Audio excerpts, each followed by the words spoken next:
Matindi ngayong tumugon ang Italya sa mabababang pang-iinsulto na binitiwan ng maruming bibig ng propagandistang si Solovyov laban sa punong ministro ng Italya na si Giorgia Meloni.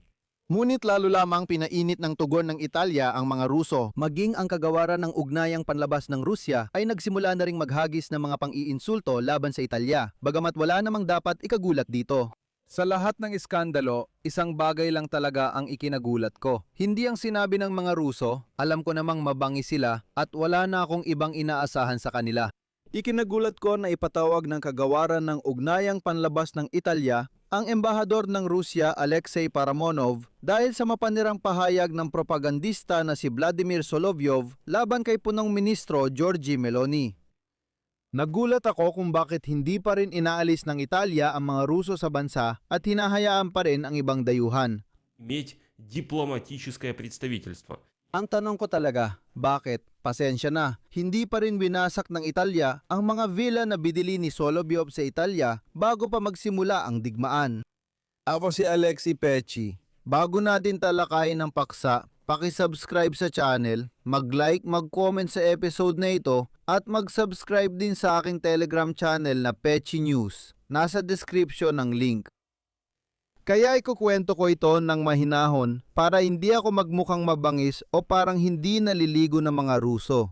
Kamakailan, ipinatawag ng kagawaran ng ugnayang panlabas ng Italya ang embahador ng Russia na si Alexei Paramonov matapos ang mga insultong pahayag ng propagandistang si Vladimir Solovyov laban kay punong ministro Giorgia Meloni.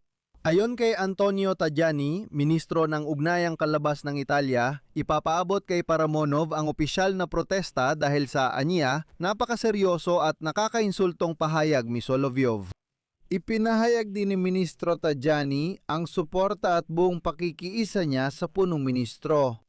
Gusto ko lang banggitin na sa palabas ni Solovyov, minura niya si Meloni sa Italyano at sa Ruso, tinawag pa siyang pasistang hayop, taksil sa mga botante at kahihiyan ng sangkatauhan.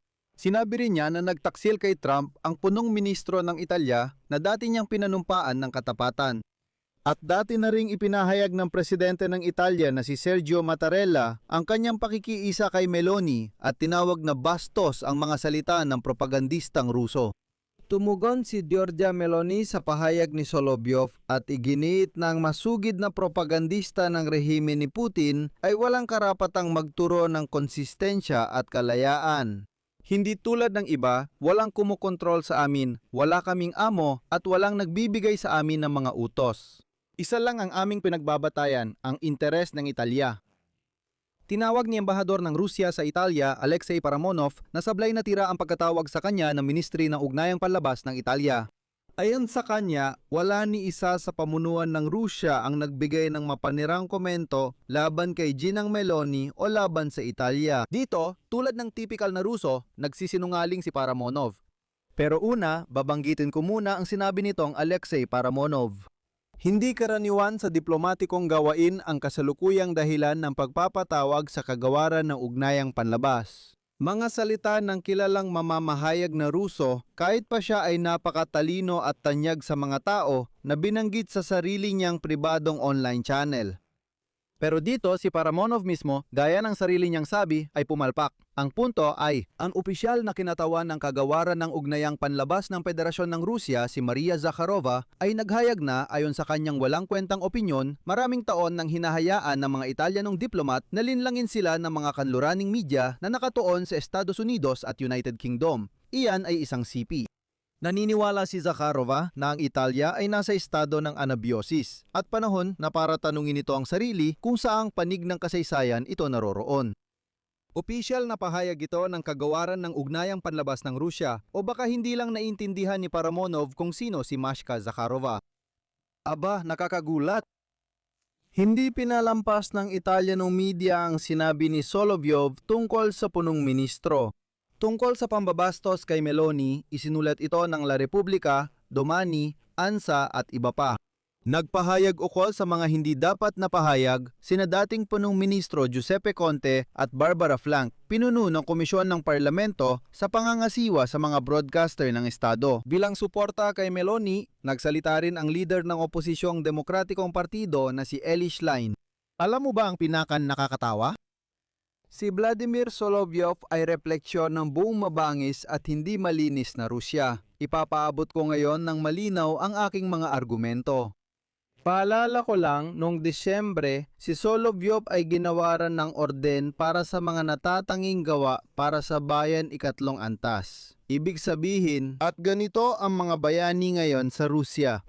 Uulitin ko, ito ay pambansang orden para sa natatanging gawa para sa bayan.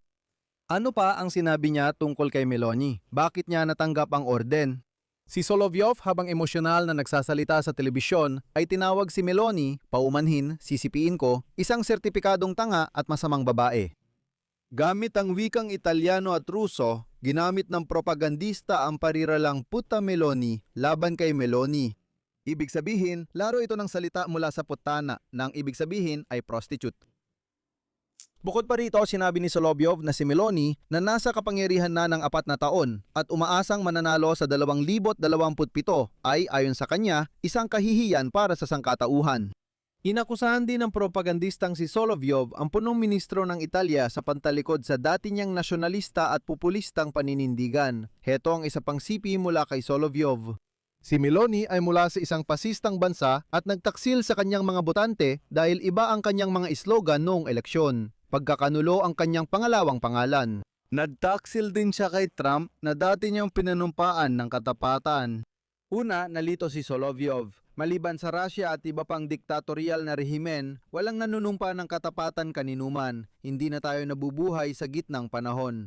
Sanay lang siya na maglakad, dilaan ng sapatos ni Vladimir Putin at manumpa ng katapatan sa kanya, kundi wala siyang propaganda. Kaya niya itong pag-iisip inililipat sa demokratikong mundo. Mga kaibigan, dahil sa ganitong pananalita laban sa isang babae, si Solovyov sa Russia ay naging bayani sa estado at ginawaran pa ng parangal. Order ng mga karangalan para sa bayan, ikatlong antas.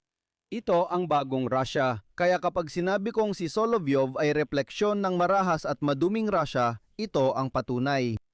At dagdag pa, paalala ko lang na dati rin itong si Solovyov ay nagbitaw ng mga mapanirang salita laban sa vlogger na si Victoria Bonya na nanawagan kay kalbong diktador Vladimir Putin na gumawa ng direktang linya ng komunikasyon sa mga sibilyan at agarang tumugon sa mga problemang kinakaharap ng mga Ruso. Partikular, binanggit niya ang mga problemang tulad ng pag-block ng internet, pagbaha sa Dagestan, pagtagas ng langis sa Anapa at pagpatay ng mga hayop sa NU. И экономические трудности. At sa oras ng pag-record ng episode na ito, umabot na sa mahigit 30 milyong views ang video ni Victoria Bonya. Sa huli, inuulit ko, si 62 taong gulang na Solovyov ay tinawag ang 46 na taong gulang na si Victoria Bonya at tinawag niya itong ayon sa kanyang sinabi, matandang babae at patawad, laspag na pokpok. Ito kumbaga ay pahayag ni Solovyov. Habang sinasabi ko ito ngayon, naiilang ako dahil napipilitan akong banggitin ang kalaswaang sinasabi ng mga Ruso. Nakakatuwang panuring ngayon ang mga liberal at oposisyon ng Russia.